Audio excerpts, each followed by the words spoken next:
Seoul, Korea, and welcome back to the GSL. We just saw some awesome games. Nukes used in the second game here. Very exciting. Yeah, I mean, nukes. We come from Starcraft 1. That's an insult to someone in Starcraft 1. But it looks like in Starcraft 2, you can actually use them viably. Hydra handled himself really well back there. That was really awesome.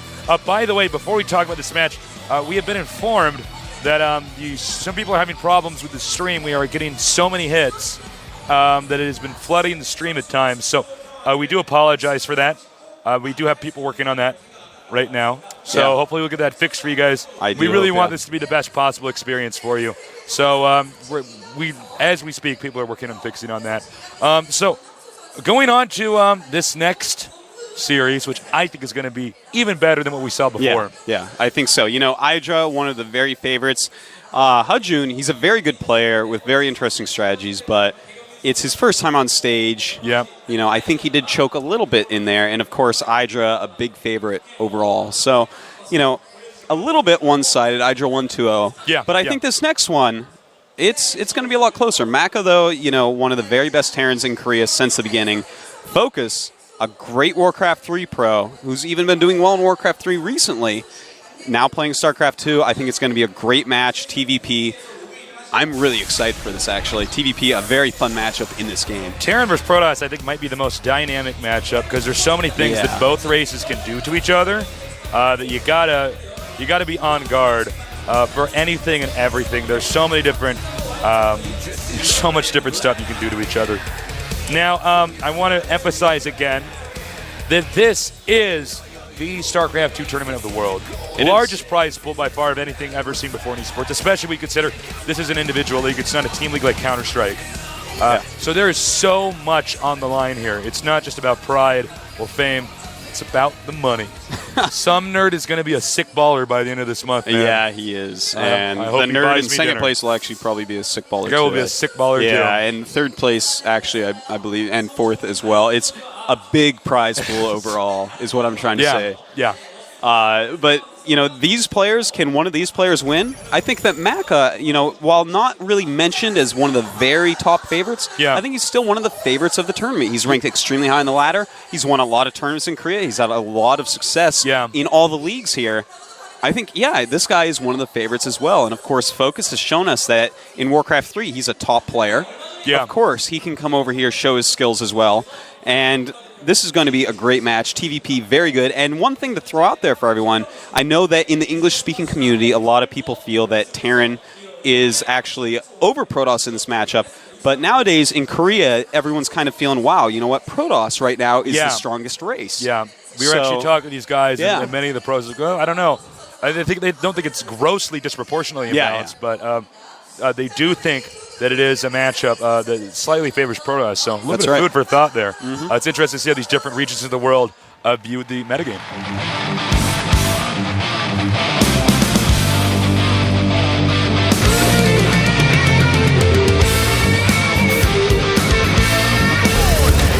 All right, we're going to take a look at our players here, and that is Maka. Coming from the Team Prime. Prime, one of the best teams here in Korea. That's right. They're very competitive. They're normally considered second or third best team overall. And here is Focus with the ID Bev. I'm not sure what Bev really means. I know. I guess he chose the ID Bev for the this event, but he's better known as Focus. These guys both have a background in Warcraft 3. Now, Warcraft 3 players have proven that they can be very good at StarCraft. Make no mistake. Yeah.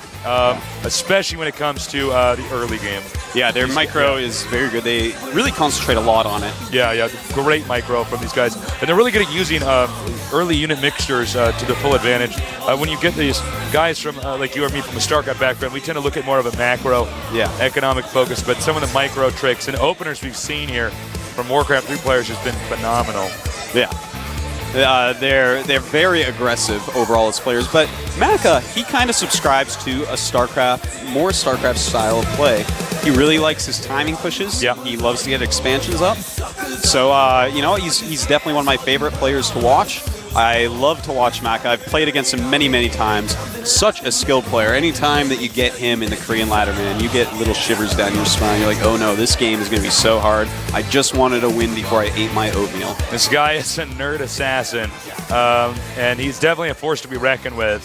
We're going to be doing so many games down here at GOMTV. So we'll be on like 5 days a week. So yeah, there's going to be so literally many like games. 17 days a month or something like that. Yeah, something like that. So there's going to be so many games to watch.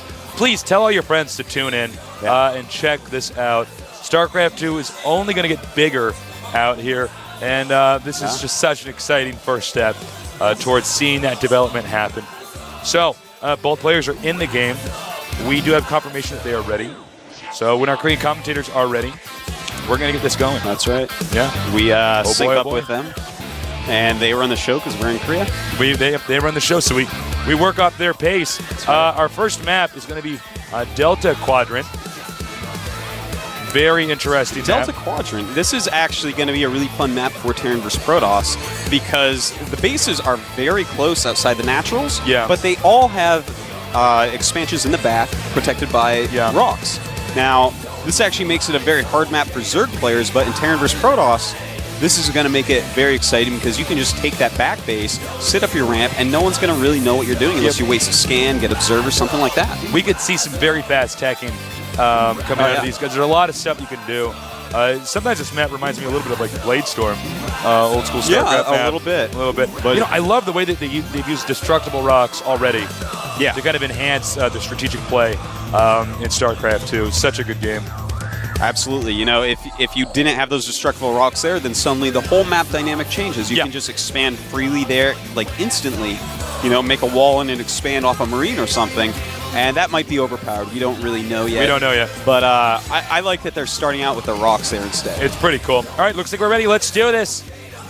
Maka versus Focus. Starting right now.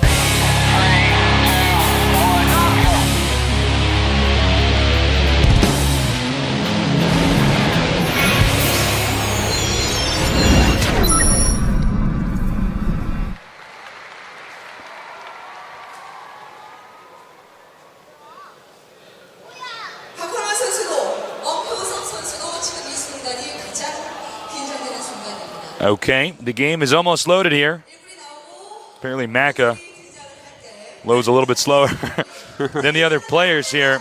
Oh, I like these positions, Tasteless. We have Focus in the bottom left as the yellow Protoss. In the bottom right, Maka as the red Terran. They're going to be extremely close. As soon as they take their naturals, it's going to be such a quick walk over there, literally about 15 seconds. Yeah, the naturals are very, very close. I'm curious to see what these two guys have to offer here. So far, guys, okay, here we go. Both these guys respecting each other. Good luck. GG, of course, means good game. That's right. If you're that much of a noob, it's okay. Now you know. You know, the Korean players, they really love to have nice manner in the beginning of the game. A lot of respect for each other as they play. And I think we'll see that throughout the tournament. A lot of people just wishing each other good luck and have fun and all that good stuff. And that is a very good scout. Very early. So he wants to make sure he has some idea what the Terran's doing.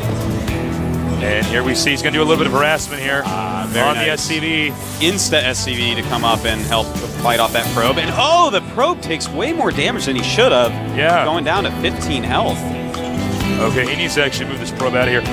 It's important to note, guys, if you're watching at home, the SCV in StarCraft 2 has 45 hit points, unlike 60 in StarCraft 1. And that's because initially in the beta, the Terran could actually do a all-in SCV Marine Rush and just kill you. That's right. Everyone on the Korean server started doing it, and they had to patch the game really quick. Yeah, so that's actually why we're continuing to see this probe harass, or at least force an SCV to chase him.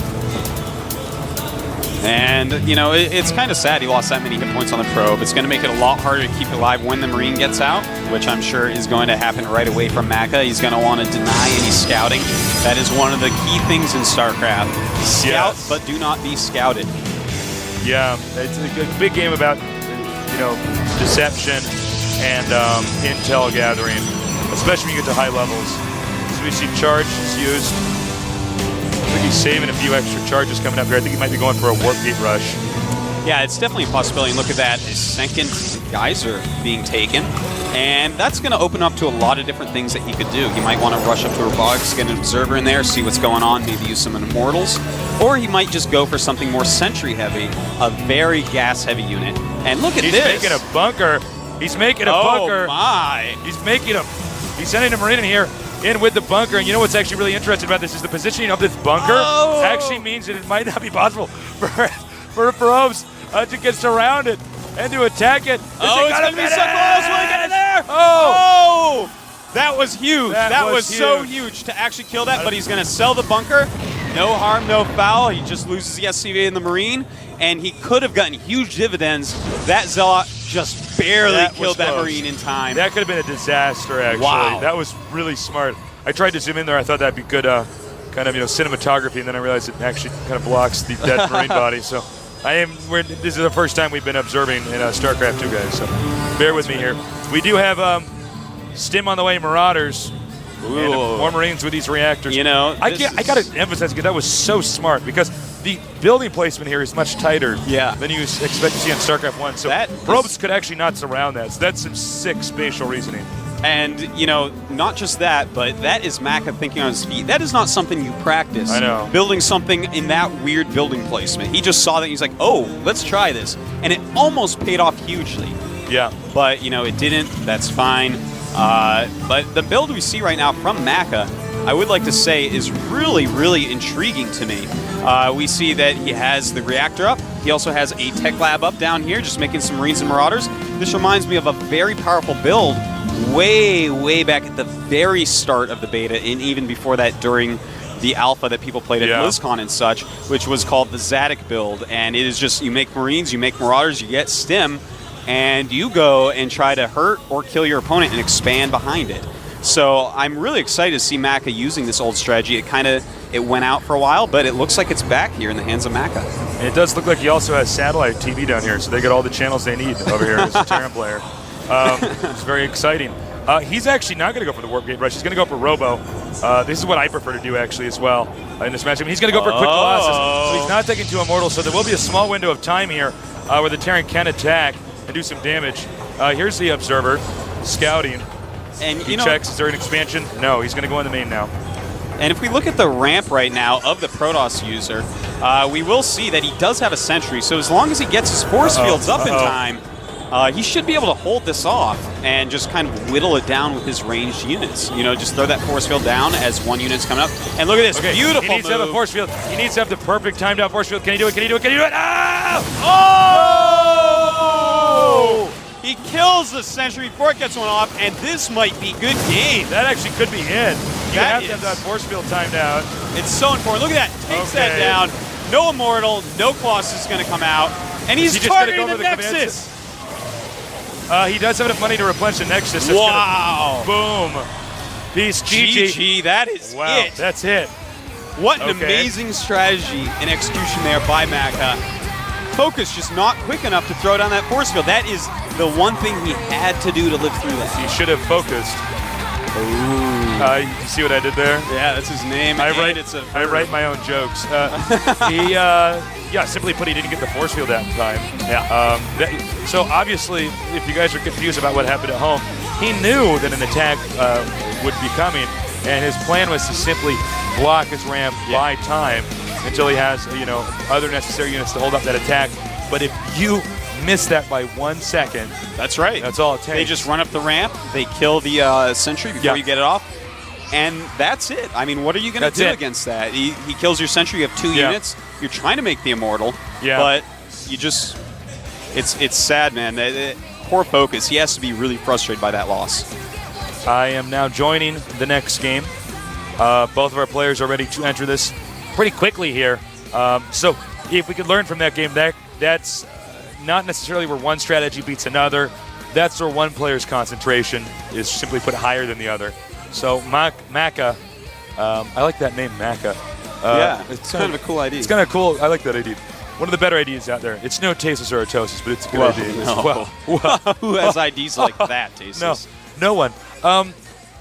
Yeah, but he's a really, really good player. And I think we need to see a little bit more coming from Focus here because we don't really know what this guy has right now. We do know that he's obviously not bringing his A game here.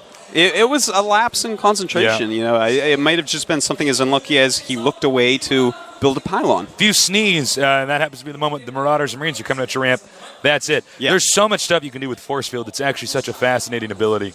Yeah, it bends the rules of the game. It's insane what you can do with it. You can actually just throw up a bunch of Force Fields in an opponent's army and actually mess everything up. And, when a sentry first comes out, it has 50 mana, so you can do it right away. So you can actually warp gate in a sentry, block a ramp like that. That's right. And he had 3 warp gates up. So if he had blocked with that first sentry, it didn't have quite enough for 2 yet. Yeah. By the time it wore off, it would have had enough for 2, and he could have just warped in 1 sentry more, 2 sentries more, and basically just kept that up until you had, that Immortal out, until you maybe got a Colossus out, and then Maka may have been in a lot of trouble. Yeah, absolutely. Okay, so we're waiting for our Korean commentators to be ready. I believe it's time. Let's go.